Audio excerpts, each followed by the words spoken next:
Basically Anjana പറയുന്നത് ഇപ്പം ഞാൻ ജസ്റ്റ് ടു സമ്മിറ്റ് അപ്പ് നമ്മൾ ഇതിൻ്റെ ഡീറ്റെയിൽസിലേക്ക് പോകുന്നില്ല, എന്തൊക്കെയാണ് ആങ്സൈറ്റി ഡിസോർഡേഴ്സ് അല്ലെങ്കിൽ what are the different types of anxiety disorders ഒന്നും നമ്മൾ അതിലേക്ക് ഡീറ്റെയിൽസിലേക്ക് പോകുന്നില്ല.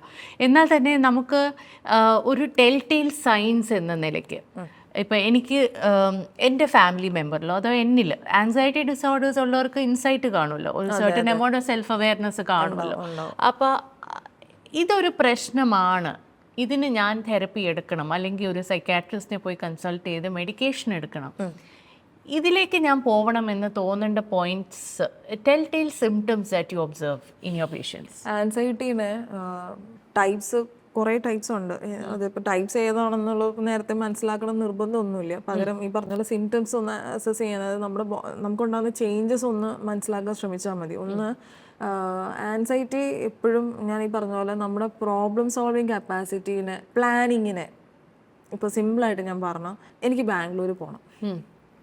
എൻ്റെ ബാംഗ്ലൂർ പോകുന്നതിന് എനിക്ക് ഫ്ലൈറ്റ് എടുത്ത് ശീലമുണ്ട്, ട്രെയിനിൽ പോയിട്ട് ശീലമുണ്ട്, ബസ്സിന് പോയിട്ട് ശീലമുണ്ട്. പക്ഷേ ആൻസൈറ്റി ഉള്ളൊരു ബ്രെയിൻ എങ്ങനെയായിരിക്കും എന്ന് വെച്ചാൽ, ഞാൻ ഫ്ലൈറ്റ് എടുത്ത് പോയി കഴിഞ്ഞാൽ എനിക്ക് ആ ഫ്ലൈറ്റ് എടുത്ത് ഇത്ര രൂപ കൊടുത്ത് അവിടെ പോയി അവിടെ നിന്ന് 3 hours 4 hours ഞാൻ ഇങ്ങോട്ടേക്ക് വരണം. കാരണം ഞാൻ എൻ്റെ പോകുന്ന കസിൻ സിസ്റ്ററിൻ്റെ വീട്ടിലേക്കാണെങ്കിൽ അവിടത്തേക്ക് 3-4 hours ഞാൻ ട്രാവൽ ചെയ്യണം. ട്രെയിനിനാണെങ്കിൽ റെയിൽവേ സ്റ്റേഷൻ്റെ അടുത്താണ്, എനിക്ക് അവിടെ ചെന്ന് ഇറങ്ങിയാൽ മതി. അപ്പോൾ ഇവിടെ ഭയങ്കര എഫിഷ്യൻസിയാണ് കാര്യങ്ങളുടെ നോക്കുന്നത്. പക്ഷേ അവിടെ ടൈം പോകുന്നത് ഇവർക്ക് ആർക്കും പ്രശ്നമാകുന്നില്ല. അതായത് ട്രെയിനിൽ പോകാന്ന് വെച്ചാൽ രാത്രി കയറി രാവിലെ ആകുമ്പോഴേ എത്തുള്ളൂ. ഒരു ഫുൾ നൈറ്റ് അവിടെ പോവുകയാണ്, ആ കുട്ടിയുടെ സ്ലീപ്പ് നഷ്ടപ്പെടുവാണ്.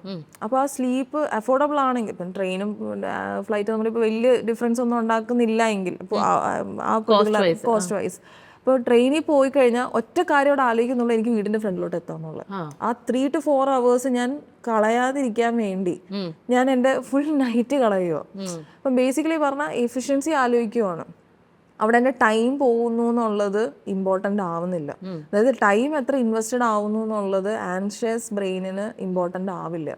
അപ്പോൾ ഇപ്പം നേരത്തെ പാലിൻ്റെ കാര്യം പറഞ്ഞ പോലെ അവിടെ ആ വൈകുന്നേരത്തെ സമയം അത്രയും പോയി എന്നുള്ളത് ഇവരുടെ ലോങ് ടേം കോൺസിക്വൻസസ് അല്ലെങ്കിൽ ലോങ് ടേം ആലോചിക്കുമ്പം ഒരു മെമ്മറിയിൽ എവിടെയും വരാത്തൊരു സാധനമാണ്. പക്ഷെ അത് ഭയങ്കര മെമ്മറിയുള്ള ഒരു മെമ്മറബിൾ സാധനമായിട്ട് മാറണം അത്രയും ഫൈറ്റ് കാരണം.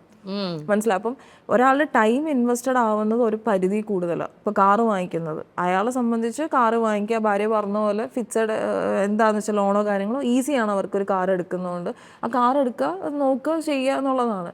ഒരു മിനിമം എത്ര മാസം കൊടുക്കുക, ഒരു 3 to 4 months മാക്സിമം.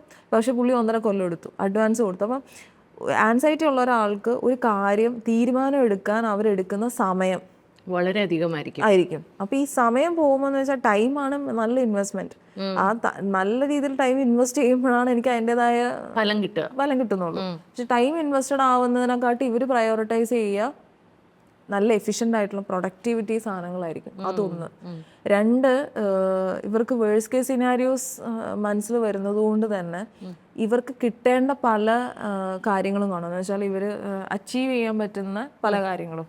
ഇപ്പോൾ PhDക്ക് പോകണം, വേറെ കുഴപ്പങ്ങളൊന്നുമില്ല. പക്ഷേ ആൻസൈറ്റി ഉള്ള ഒരാളുടെ ബ്രെയിൻ എപ്പോഴും ആലോചിക്കുക, എബ്രോഡ് പോയി 25 ലക്ഷം കൊടുക്കുക, PGക്ക് പോവുക, PhD ചെയ്യാന്ന് പറയുന്നത് കുറേ പോയി തിരിച്ചു വന്ന് വർക്ക് ചെയ്യാൻ പറ്റിയില്ലെങ്കിൽ പിന്നെ ഞാൻ 25 ലക്ഷം എന്ത് ചെയ്യും, എങ്ങനെ ചെയ്യും എന്നുള്ളതിനെക്കാട്ടിലും ഇവിടെ നാട്ടിൽ PG മാത്രമുള്ള ഏതെങ്കിലും ഒരു കോളേജിൽ ജസ്റ്റ് ഒരു ടെമ്പററി പോസ്റ്റിൽ കയറാൻ അവർ മടി കാണിക്കില്ല. അവരുടെ മനസ്സിൽ 25 ലക്ഷം എന്ന് പറയുന്നത് വലിയ നമ്പറാവും.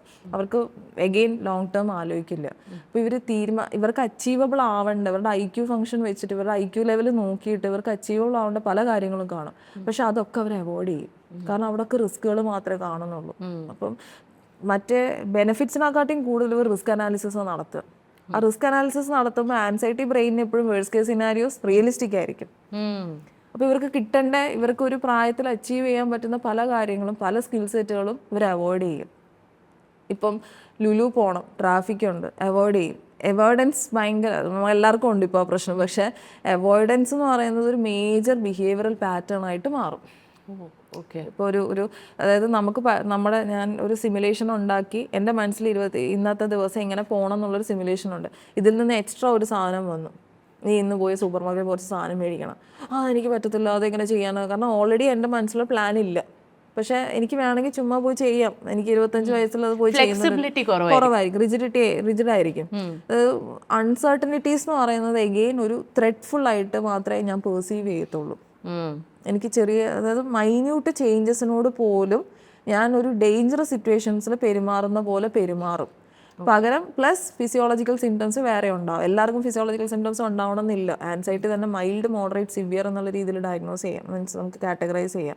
മൈൽഡ് ഇഷ്യൂസ് ഉള്ള ആൾക്ക് മെയിൻലി കോഗ്നിറ്റീവ്ലി പ്രശ്നങ്ങളായിരിക്കാം, എന്ന് വെച്ചാൽ ആലോചിക്കുന്നതിലുള്ള പ്രശ്നങ്ങളാവാം, തീരുമാനങ്ങൾ എടുക്കുന്നതിലുള്ള, അതായത് ഡിസിഷൻ മേക്കിങ്ങിൽ ഇൻഡിപെൻഡൻ്റ് ആവുക എന്നുള്ളത് ഇവരെ സംബന്ധിച്ച് ഭയങ്കര പാടായിരിക്കും. ഇവരെപ്പോഴും എല്ലാവരുടെയും ഒപ്പീനിയൻസ് എടുക്കും, ബാക്കിയുള്ളവരുടെ, അതായത് ബയസ്ഡ് ആയിട്ടുള്ള കുറേ സാധനങ്ങൾ എടുക്കാനാണ് ഇവർക്ക് കൂടുതൽ ഉണ്ടാവുക. കാരണം കുറെ ആൾക്കാർ 10 പേര് ചെയ്ത കാര്യമാണ് അത് ഞാനും ചെയ്യുന്നുണ്ട്, അവിടെ റിസ്ക് കുറവാണ്. അപ്പോൾ എക്സ്ട്രാ ചെയ്യാനുള്ള കഴിവുണ്ട്, കപ്പാസിറ്റി ഉണ്ട്, പക്ഷെ അവർ ചെയ്യില്ല. അവോയ്ഡൻസ് എന്ന് പറയുന്നത് ഒരു മേജർ പാറ്റേൺ ആണെങ്കിൽ, സോ ടൈം അവോയ്ഡൻസ്, പിന്നെ ഡിസിഷൻ മേക്കിംഗ് സ്കില്ലിൽ ഉണ്ടാവുന്ന ഡിഫിക്കൽട്ടി, പിന്നെ എക്സസീവ് വറിയാണ് മേജർ സിംറ്റം. അതായത് വറീസം തോട്ട്സ് ഇങ്ങനെ, അതായത് എന്തോ അപകടം വരാൻ പോകുന്ന പോലെയാണ് ഇവർക്ക് ഓരോ കാര്യം. ഇപ്പം ഒരു അഡ്വക്കേറ്റ് ഇന്ന് കേസ് രാവിലെ ഓഫീസിൽ ചെല്ലുമ്പോഴാണ് പറയുന്നത് ഇന്നൊരു കേസുണ്ട്, നീ ഒന്ന് പോയി അറ്റൻഡ് ചെയ്യണം. അത് അറ്റൻഡ് ചെയ്യാൻ പോകുന്നതിനെ കുറിച്ച് ആലോചിക്കുമ്പോൾ ഞാനൊരു ആക്സിഡന്റിൽ പെട്ട പോലെയാണ് എനിക്ക് റിയാക്ഷൻ വരുന്നത്. മനസ്സിലാവാൻ, എനിക്ക് എൻ്റെ കയ്യിൽ നിന്ന് പെട്ടെന്ന് എൻ്റെ മാല പൊട്ടിച്ച് ഓടിയാൽ ഞാൻ നിൽക്കുന്ന എന്താണോ സംഭവിക്കുക അതുപോലെയാണ് എനിക്ക് എൻ്റെ ബോഡി റിയാക്ട് ചെയ്യുന്നത്. പ്രിപ്പയർഡ് അല്ലാത്തതുകൊണ്ട് എനിക്ക് ഓൾറെഡി പ്രിപ്പയർഡ് ആയ സാധനങ്ങൾ മാത്രമേ എനിക്ക് എക്സിക്യൂട്ട് ചെയ്യാൻ പറ്റുള്ളൂ. അല്ലാതെ ഇങ്ങനെ എനിക്ക് മാറാൻ പറ്റില്ല. അത് ചെറിയ രീതിയിൽ ആൻസൈറ്റികൾ ഉണ്ടാവും. ഇപ്പം എന്നോട് കേസ് പോയി പ്രസന്റ് ചെയ്യാൻ പറഞ്ഞാൽ ചിലപ്പോൾ എന്താവും എന്തെങ്കിലും, പക്ഷെ എൻ്റെ ചെയ്യുന്നതിന് അതിൽ വലിയ ഡിഫിക്കൽട്ടീസ് ഒന്നും ഉണ്ടാവില്ല. എനിക്കത് പ്രസന്റ് ചെയ്ത് തീരുമ്പോഴോ അല്ലെങ്കിൽ എൻ്റെ പ്രസന്റേഷനിലോ അത് എഫക്ട് ചെയ്യാൻ പോകുന്നില്ല. അത് കഴിഞ്ഞിട്ട് ഞാൻ റീപ്ലൈ ചെയ്യില്ല. അതായത് ഞാൻ പോയി സംസാരിച്ച രീതി ശരിയായോ, എങ്ങനെയാ വാക്ക് പറഞ്ഞോ, ഇങ്ങനെ പറയാൻ basically a constant stream of thoughts which is never ending. thought rush.